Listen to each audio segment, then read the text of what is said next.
Hello again, and today I'm going to continue with the analysis of my most recent video, Rainbow Portal, Silver Ray and the Two Worlds Split, Winter Solstice 2017. So continuing from where I left off in part two, I'm going to call this the Silver Solstice series because of the Silver Ray activation that's taking place in December, specifically around the winter solstice time. And this material goes into that later. So if you've watched that channeling, you will have heard the information about the Silver Ray. So this is the Silver Solstice series, and this is part 3. So if you haven't seen any others, go back and watch part 1 and part 2 and come back to this one because it does follow on. So the next part is the beacons of truth, honor, integrity, compassion, unity, and love stand stronger than ever as they run like falling dominoes through the sleeping fields of the unaware, awakening their dreams from forgotten and insignificant colorless image into the clarity of remembered, focused, cohesive pattern. So what the 9 is saying here is truth, honor, integrity, compassion, unity, and love. Now, they have been strong forces, if you like, throughout the Starseed community for quite some time, and they've been strong forces on this planet within the service to others, groups, and individuals since the beginning of our history and our known history and prior to that. So what the 9 is saying here is they stand stronger than ever. My interpretation of that is because there are more people that understand the values and the energies of these emotions or behavior systems: truth, honor, integrity, compassion, unity, and love. More people than ever before are able to work with these in their life and stand by them as their main morals and their main values. So that's why they stand stronger than ever, because there are more people that are aware of these and that follow these as a code in their life. As they run like falling dominoes through the sleeping fields of the unaware. So the 9 is saying here that these particular beacons of truth, honor, integrity, compassion, unity, and love, these beacons, these values, these frequencies are running through the sleeping fields of the unaware. So they're touching the matrix of individuals who are not aware and who have not activated their memories and their light body and their DNA templates. They are running like falling dominoes, and that's a really profound metaphor because it suggests one person, and then literally just as one person is touched by these beacons, then another and another and another in a continuing line. So it's this domino effect of these beacons of this honorable code, this code of integrity. It's touching them. They are seeing this around them, seeing how important these are, awakening their dreams from forgotten and insignificant colorless image. So I feel that that's a metaphor for not very good dream recall. And not just about dreams, as in literal dreams when you go to sleep, but the imagery and the visualizations that you have in your mind, the ability to have visualizations, the ability to see shape and color and form in the non-physical worlds. To an individual that isn't awake, then they're saying awakening their dreams from forgotten and insignificant colorless image. So we're looking at forgotten. They have a dream or a vision, a daydream, and it's forgotten because it's insignificant to their belief system. It's just a dream. It's just an imagination. It's just my imagination. So that dismisses these, you know, the inner landscape, the inner hyperspace landscape that is the communication with the higher energies, with the higher self, and with the DNA field, with the extraterrestrial energetic. That's where the communication is, and it's dismissed because it's insignificant and forgotten, therefore colorless.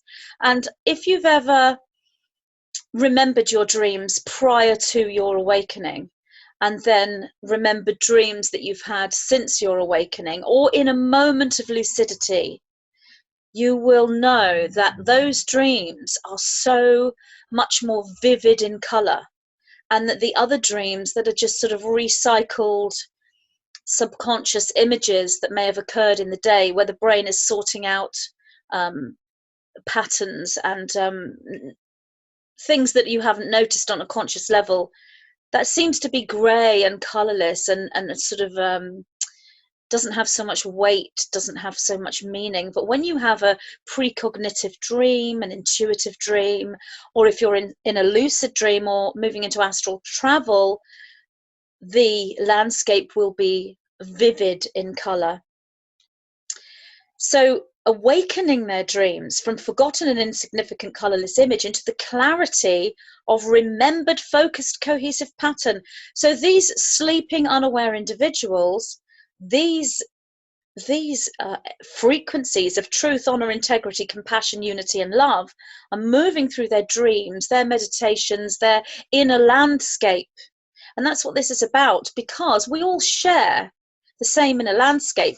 We can have a private space within our inner landscape that no one else can access, because the inner landscape, the hyperspace reality, the antimatter worlds are infinite. So there's space for everyone to have a complete world to themselves. But we share that realm. And we don't just share that realm with one another here on Earth. We share that realm with other dimensional beings. We share that realm with extraterrestrial entities from other planetary systems. We share that realm with people who have passed over, who were once an incarnation in this reality and have gone through the death process and are now elsewhere. We can connect with these people within the hyperspace realms, within the antimatter realms.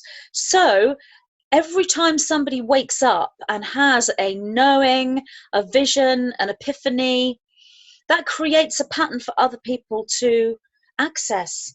So awakening their dreams from forgotten and insignificant colorless image into the clarity of remembered, focused, cohesive pattern. So if you are looking at individuals waking up literally from dreams and remembering their dreams more, seeing more color, seeing more meaning in their dreams, actually realizing that they're not quite so insignificant, that they are significant. But it's not just about dreams when you're sleeping, it's the inner landscape. This is becoming obvious. This is becoming noticeable, even to those who sleep. And this suggests that it's a trigger into waking them up. So this is kind of what is happening here. The polarization of humanity, stepping stone into unity, appears to be more obvious than ever before upon the journey of physical incarnation on Earth. Since the beginning of your known history, polarization has not settled into an extreme that is so clear to see by even those who sleep.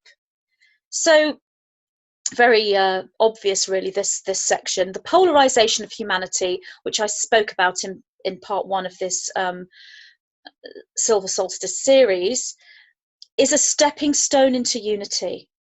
So as humanity polarizes, it's a stepping stone into unity. And that would be a question in itself, wouldn't it? I mean, why? Why is extreme polarization a stepping stone into unity? Well, the nine tell me this is because of geometric pattern. So dualism, dualistic energy, is like a foundation.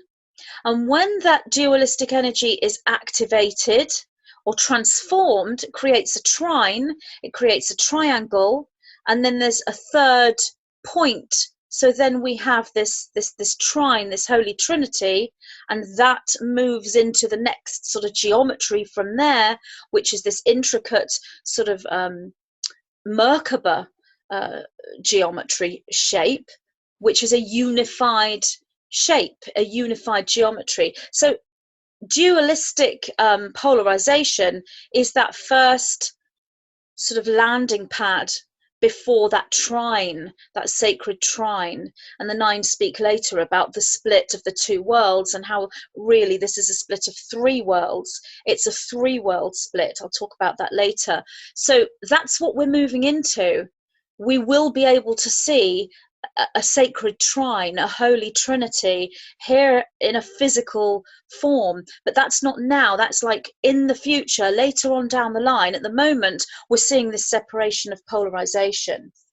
So that's why it's a stepping stone into unity, because it's actually creating this geometric balance, and you can't move into this unified field of geometry unless you've had individualization, and individualization comes from separation, and separation and becoming one with oneself and then joining. So this whole polarization, it looks dreadful from an outside point of view, looking at, let's just say, the political arena, for example, which is where it's most evident. It looks dreadful. It looks like everyone's fighting and against one another, and that is how it's manifesting. But energetically, this is a polarization, so that individuals are choosing. They're making a choice of where they are, which side of the fence they are on. Then when they understand that they've made a choice within that polarity, within that dualistic energy, they realize, I'm going to embrace both of these. I don't want to jump into A or B, or the sun or the moon. I want to have both. That's when they create the sacred trine. So this has happened spiritually. The star seeds, the awakened ones, they already have the sacred trine, the Holy Trinity within. A lot of this was very evident back with the full moon, not this December one, the one back in August. There was a real energy of understanding the cosmic trine and the Trinity at that time. So the star seeds are fully aware of the dualistic energy within themselves and how that then is embraced as a oneness, and they are able to move into that higher point and create that trine and move into the Merkaba and the unity.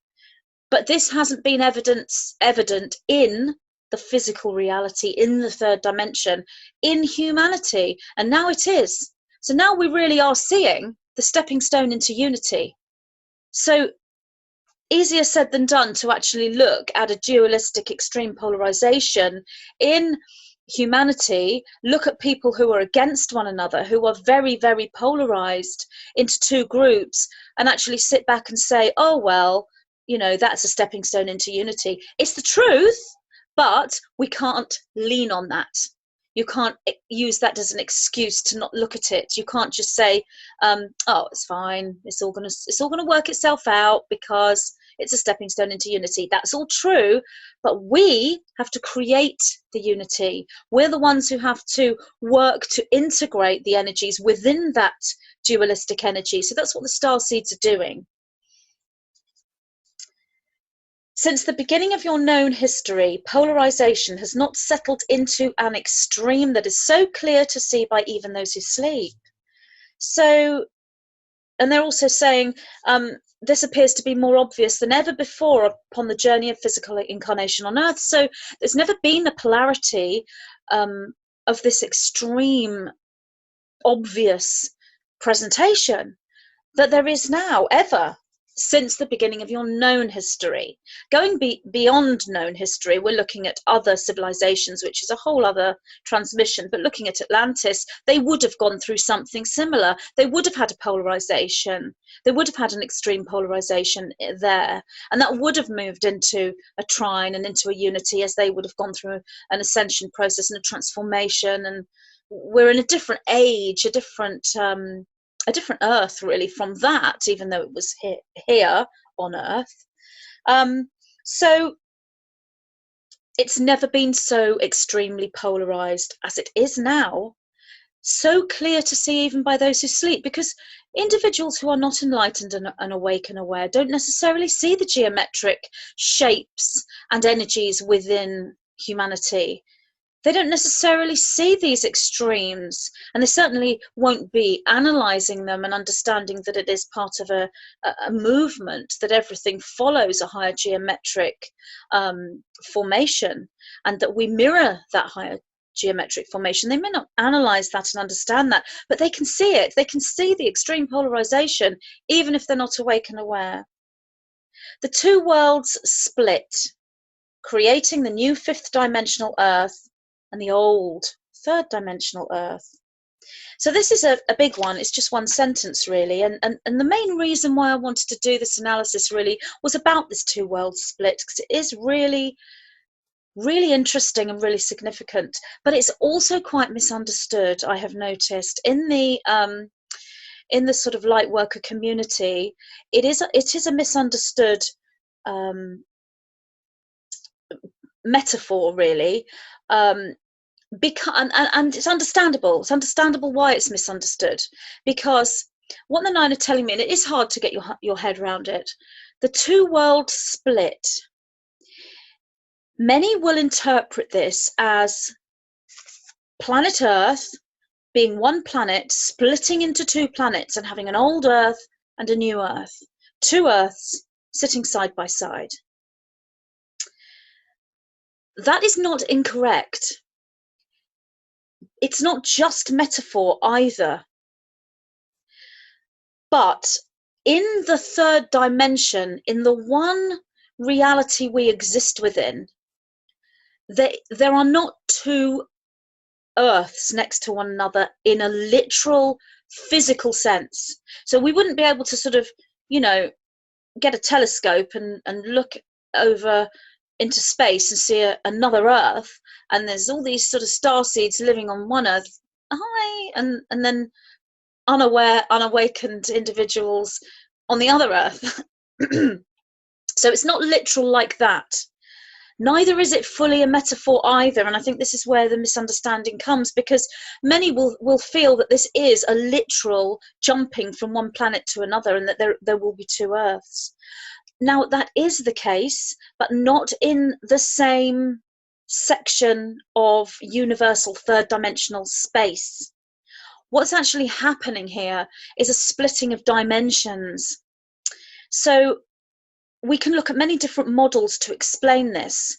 Some could call it a splitting of timelines, the timelines splitting, because timelines and dimensions are pretty much the same thing, although we would interpret them differently when we analyze in a third dimensional sense. So I think the best way to explain it, and I am trying to explain to you what I'm seeing from the nine, and it isn't easy to put this into words, but what I'm seeing here is, it's so complex, the pattern of it, but to look at it in the most simplest form in order to explain it, one could say that there is, say, one dimension that we've been living in, and that dimension is splitting, and in that dimension we've got one Earth in one dimensional field and one Earth in another dimensional field, like a parallel Earth, but it isn't parallel. This is the thing. There are parallel Earths. There are loads and loads of Earths already. So we can already look at loads of other dimensions and see an infinite number of Earths, and on those Earths will be infinite versions of you. So say your name is Jane, there'll be millions of Janes all on different Earths. So that's a quantum alternate universe model that is accurate and correct in the larger extreme of reality. This is different. What's happening is different. This is a polarization split. It is not a alternate. So in an alternate split, you've got Jane on one planet wearing a blue jumper, and you've got Jane on another planet Earth in an alternate universe wearing a red jumper, and those Janes are making different choices, but it's the same human being, the same group of human beings following different choices, either individually or collectively as a humanity. what's actually happening right now with this two-world split is a polarization within these dimensions. So they're not opposing alternate versions of Earth. They are alternate versions of Earth, but they are created through an extreme polarization of choice. So on a parallel Earth that happens all the time, this happens all the time. Jane is wearing a red jumper on one Earth. Jane's wearing a blue jumper on another Earth. And on one Earth, she's a horse rider. On another Earth, she's an ice skater. She's made different choices. And the planet itself will be making different choices, but they are aligned. They are on a similar blueprinted pathway, following similar destinies within the model of the alternate Earth. What I'm looking at here that's happening now are complete polarizations. So that's why we have the metaphor of the old Earth and the new Earth. But it isn't really a metaphor, it's truth, because what's actually happening is we have these two Earths superimposed upon one another. So we're able to live within the perception of one Earth, but really they are two. So to take the overview, you'd see two Earths standing side by side in two different dimensions that are extremely polarized. So they are opposing polarities rather than quantum versions of one another. It's really similar, so it's difficult to explain the difference, but they are really different at the same time. So if you take those two Earths that are next to one another and superimpose them together to make one Earth, they're two in one. So to us, because we're in a third dimensional reality, we perceive this as one Earth, but there are two. And the Earth, this polarized choice of these merged Earths, are also our consciousness, because our consciousness is intertwined deeply with the planet and with the fabric of reality and with the stars and the moon and the planets. The nine would say you're all the same thing. They can see the differences with us, but they can also see that we're all the same thing. We are the earth and we are the sun and the moon and the matrix fabric of reality. So what it really means to us here in a third dimensional sense is you can catch a bus and take a bus downtown to, a couple of miles away to go shopping. And on that bus, there can be somebody sat right next to you, and you're on one Earth and that person's on the other one. You're actually sat next to that person. You can hold that person's hand. You can talk to that person. You can carry that person shopping. You can go have lunch with that person. You could even be in a relationship with that person. But you are on different Earths and you are in different dimensions because of the consciousness you hold and the polarization you have. So this two-world split is literal in the sense of a universal fabric. If you are looking at the model of an expanded quantum reality, it's not literal in a geological third dimensional sector of space-time reality, and it's not literal in the sense of we wouldn't be waving to someone from one planet to another. We can actually be sat on the bus in the seat next to someone who's on the other Earth. So it's not purely metaphor, neither is it completely literal. So what this means for us is you have these individuals that are existing on the new Earth. They're there already, or they're in transition from the old Earth to the new Earth, or they have been to visit the new Earth and then they are returning back to the old Earth sometimes against their will. They're pulled back there. Other times they've consciously chosen to go back and then come back again. So it's the same thing as saying you're in the fifth dimension or the third dimension. That's the other metaphor to explain this. But it's the reason why it's so profound for now is because the energetics within humanity mirror the energetics that are occurring within the consciousness level, the energetic level, and the quantum world. So we really are beginning to see these two worlds. So this is the extreme polarization. And now it's coming to the point where you might sit next to someone on the bus that's on another earth to you, and you will know it, and so will they. Whereas before, the individuals within the fifth dimension would be, within the new earth, would be aware of where they were, and they would be aware that they're on a bus with probably a bus full of people who were all on the old earth still, and they wouldn't say anything to those people because those people wouldn't be able to conceptualize that. But now the polarization is so evident, even to those that sleep, that the sleeping individuals, the unaware individuals, are aware of the polarization. They might not be aware that we're on another earth, and if you actually said to them, I'm not on the same planet as you, I'm on the new earth and you're on the old earth, and I'm in the fifth dimension and you're in the third dimension, they are going to look at you like you are completely crazy. So I wouldn't advise having that conversation on the bus with anyone. But what I would say is that there is a noticeable awareness within the unaware. They know something is different. They know that there's a whole bunch of people. It's not just one. It would be easy for them if it was just one person who was different. That wouldn't invalidate their own belief system.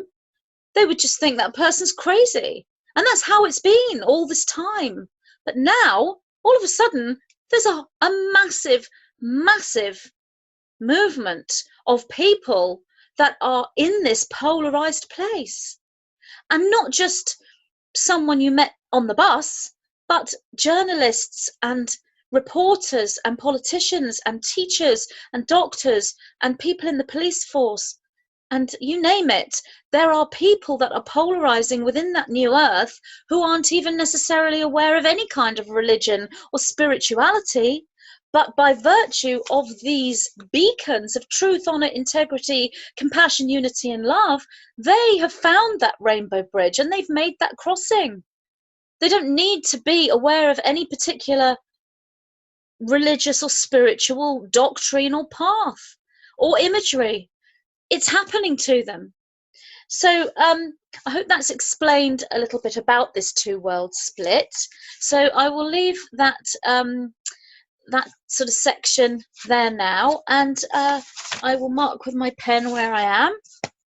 So the two-world split, creating the new fifth dimensional earth and the old dimensional earth. So I'm there, and then I'll carry on again. So thank you for listening, and I'll be with you soon.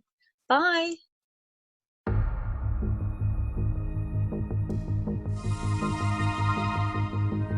We are now at a time in our planetary evolution known as ascension. Those individuals we can call starseeds are currently in their millions and are collectively going through this awakening process.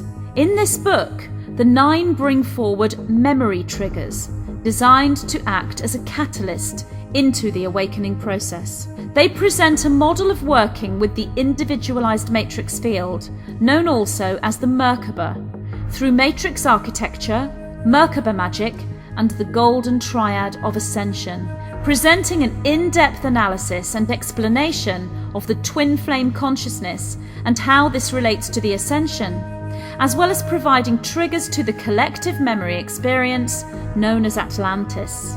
This transmission is designed to trigger your multidimensional memory as you begin the construction of the Merkaba matrix and embrace the inner archetype of the architect.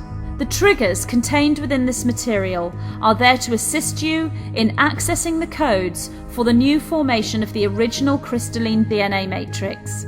I, Magenta Pixie, am so happy to present this transmission to you from the White-Winged Collective Consciousness of 9. Divine Architecture and the Starseed Template.